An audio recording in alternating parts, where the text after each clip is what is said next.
Welcome to the improvised dinner party. My name is Robin Wiggs, and this here is Velvet Wells. Velvet, would you like to tell everyone where you are zooming in from, please? Of course, I am zooming in from the nation's capital, Ottawa, Canada.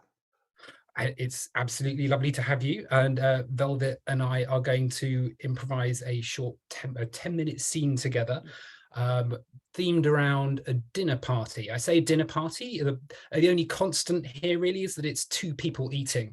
Anything else is up for grabs. It can be any time, any place, anything you like.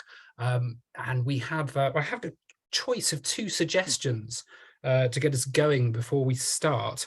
After after we've chosen the suggestion, we'll turn our cameras off, then we'll come back on and we'll start the scene.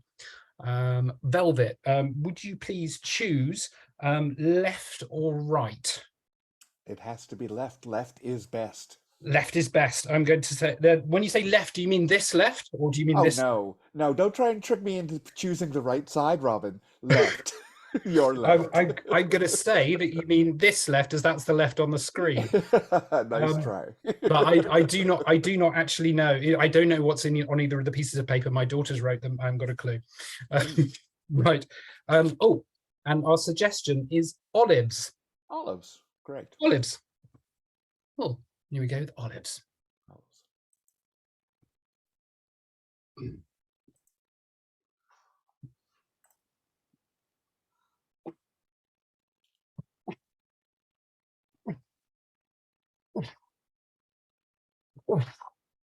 That last barrel of olives a bit much for you. It's it's the problem when you're trying to make everything from the ground up yourself. Mm. You have to put in the effort, and I think I just put in a little bit too much effort.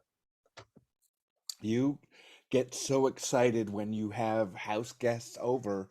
You just overdo yourself, Greg. I know, Harry. It doesn't happen very often because I live so far away from everyone. Your orchards are immense. I mean, this is truly a pleasure for me. I mean that's absolutely lovely of you to say, Harry. Because I mean you've driven 100 miles to get here, Mm, and mm. for you to still keep up this amenable manner is just it's wonderful to me. We made the pit agreement.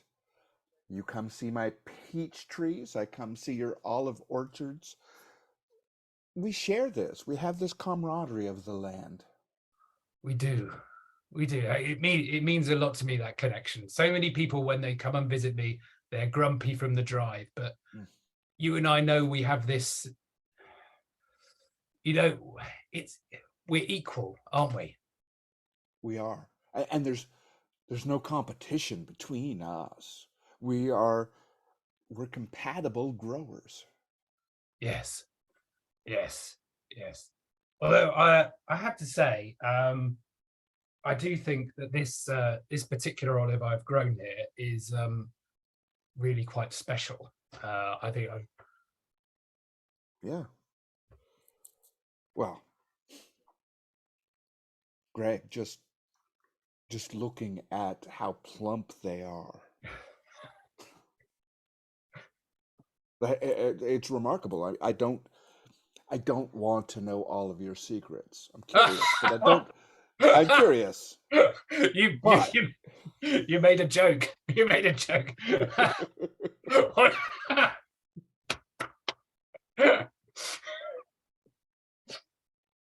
I I feel like you're trying to get me on the back foot so you can take my secrets by making a joke, but I'm being suspicious. I'm being suspicious. Why am I suspicious? after a decade of this, you should know this. This isn't going to change. I mean, this was succulent. This is. I mean, if I were any other person, your suspicions would be understandable, Greg. But this is just like one is a meal. One is a meal. Hmm. One is a meal. A whole meal. A whole meal. I savored it while you were having your moment. I was savoring both the tartness and and the flavors. I felt like I was having risotto with olives, of course. And I felt like all of the vegetables of the land were included in this one chew. Harry, you are a poet. You are an absolute poet. I mean, not only are you a man of the land, but you are a poet. I cannot believe I had suspicions about you. I cannot believe I had suspicions for a moment about you. No, no, I do understand. I understand there is a history in how I've obtained some of my lands, and when we first met, we had a little bit of like boundary issues. We had to, really set that in. Yes. I But mean, hence the need for the once we disagreement. realized, Yeah. like even as our orchards meet underneath, as all plants of the world do, it it truly wasn't a competition. I felt to my depths that it is a better world with you in it beside me than with you not. Have you been have people been coming around, speculators, investors, have people been trying to have you change how you engage with the world? Oh, I mean, my children did come to visit the other week, and I have to tell you, Harry, they wanted to get me to sell. They wanted to get me to sell the orchard. They wanted to get me to give it up because, as you saw when I came in, heaving the barrels around, Hmm. it does take a toll. Sure. Sure. Uh, I mean, I've always told you you need to hire more help. Your kids aren't going to do that for you, but to hear that they're turning on you for money. well, I mean, they're I, they're always on at me to Airbnb, Mm, turn the back of the mm, orchard into an mm. Airbnb. So, when I die, they could move in and have a nice have a nice commercial enterprise. They're just thinking of themselves, Harry. That's what it Yes. is. They're just Yeah. Oh, thinking of it's themselves. And it's rubbing off on me, I have to say. That's why I was so suspicious of you a few minutes ago. no, no. I look. Maybe there is room for you to also take on that endeavor, have them run it, maybe, because your guest house is so wonderful and so empty most of the year. So maybe there's something to what they're saying, but that you're not going to get that from me, Greg. As much as you hold on to that suspicion, it's better to have a little bit of concern for the world, just like we judge the sky. We judge the sky. Of course. How do we Is judge it the going sky? to, well, are we going to have enough rain? Will there be enough sun? Will the bugs take us over and ruin everyone? With the bugs? Ruin everyone? I'm being poetic. I'm being Oh, poetic. I am not suggesting that there's an infestation on your olive orchard. you- You would know. You would know if there was. did you see something on the way in? Well, in the sample that you gave me, I do notice a few legs. Legs? Yeah. Legs? Here, take a look. Legs? It's right there in the bowl. It's I mean, it looks like it's very easily treatable. I mean, it is a very specific imported beetle against the olive orchards, but you can take care of that, I'm sure. I I have worked my fingers to the bone to produce these olives, and to find out that there are legs in it. That there are legs in it. Which means, I mean, obviously, if there's legs, there's other parts that didn't get caught up. It just happened in the brine that you have for the olives that's what floated up when you served it to me. But again, like we can solve this. I can put you in touch with my person. Your person. Well, of course, everybody has a person. I don't manufacture my own pesticides. I mean, as you know, Harry, I don't have any other people. You It's do just me. everything.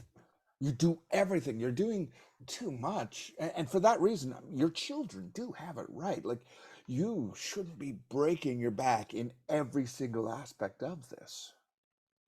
My children do have a right. They have a right to what? Well, you came in, Greg, you came in so sore, so humbled by this labor. You need to bring on help, or you need to let go before you're ruined. You, your body, your spirit, your mind. I am not this hale because I'm living the good life. I'm this hale because I delegate.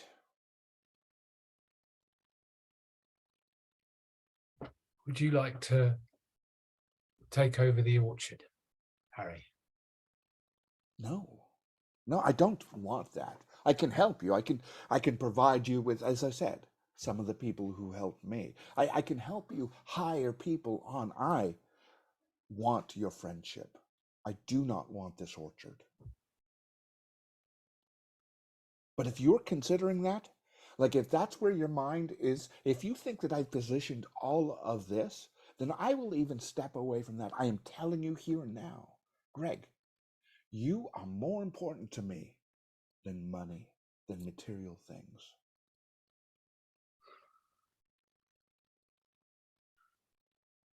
I wish I'd gone in with you years ago when you offered. Uh, I wish we could have worked together so many years ago. It would have been golden years. You still have time. I understand. I understand. I have done very well for myself, but I didn't do it alone. And that's what, if once a year I come over and I remind you it is okay to depend on others, it's okay to reach out. If that's what I can give you, then I will eat all the olives you put in front of me. Even if they've got legs in them. I'm learning, it's an acquired taste. Give that back. You're a pleasure, my friend. You're a pleasure. Yeah. But first things first. Point me to your kitchen. I'm going to get a new batch. You sit there and enjoy. Let me get the next batch. No legs, so we can enjoy them. And I imagine you have wine somewhere. Yeah. No, please do. But the stuff I bought, not the stuff I made.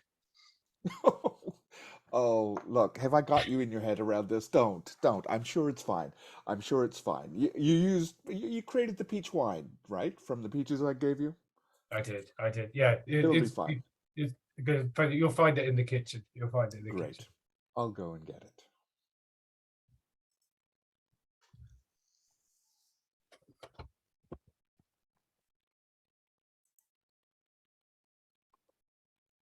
And thank you very much, Velvet. Thank you. That was a lovely and unexpected tale. Yeah, I was looking forward to seeing what was in the peach wine, what creatures still got in there, because why Yep. not? Yeah, lovely. Yeah. We'll never know, but we can imagine, and that's Oh yeah. that's the most important thing. It could have been. Yeah, we don't know. Yeah, I'm not going to say what's in my head. Okay, so I wanted to have a short chat with you, if I could, please, Of course. about I suppose first of all about how you discovered improv in the first time, or do you say improv or impro? Because some people say I different. do say improv. I am from the Keith Johnson improv world, although his book is impro. I grew up. I actually discovered it in high school, and it was a great life lesson for me because the person who introduced me said, "Hey, come check out this theater thing," and I'm like, "No, no." Like I was very steeped in no. And then we got to the improv section of theater, and I was like, oh, I am home. So, I said yes from high school onward. It was for me pretty much my life philosophy. Say yes to as many opportunities as you can. What I have learned in this last half of my life is that there's a very difference between an elegant yes and a harmful yes, one that is you're saying yes for other people's behalf. It's there's, maybe some self-harm, or you're not truly saying yes to yourself just because you're saying yes. So finding that intersection between this is a good thing for all of us, for me, has really kept the joy in my heart. Right, that sounds like a really important distinction. It's so we really see that the harmful yes, it means sort of harmful to you, like you're making a choice to say yes to something, but it's making your life worse. Yeah, what I realized was I was a people pleaser, and so I was saying yes to other people's opportunities, to supporting them, to what they needed, not necessarily what I needed. And so the harm comes from ignoring my needs, my wants. There's a time and place where that makes sense, but there are also times and places where it didn't make sense, and I still did it. As soon as I was able to make that distinction for myself, that there were, stronger offers. We talk about that a lot in improv. It's like, yeah, that was an offer, and here's a stronger one. So those Yeah. stronger ones are the more elegant yeses.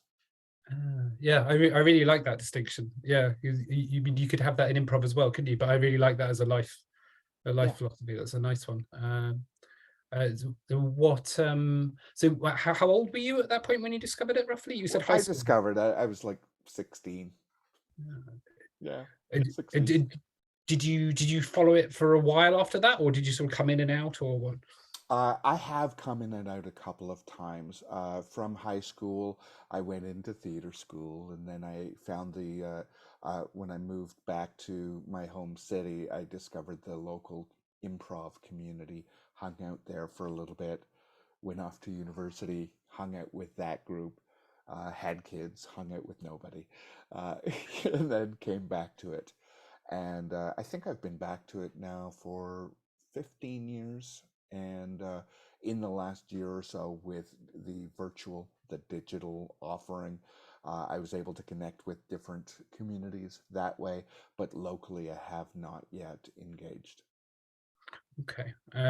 So you have not locally engaged with the improv in Ottawa. Is that what you're saying? That's Yeah. right. Yeah. I know people, like I know that it exists, I know it happens, but we're still in the pandemic, so I haven't gone out to as much socializing in person as my improv heart would like.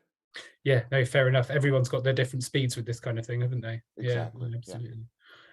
So so you do shows that are not improvised as well, is that correct? That the I created two shows this year specifically that were built out of improv. I improvised, each of the segments of the show, and then, memorized it and performed.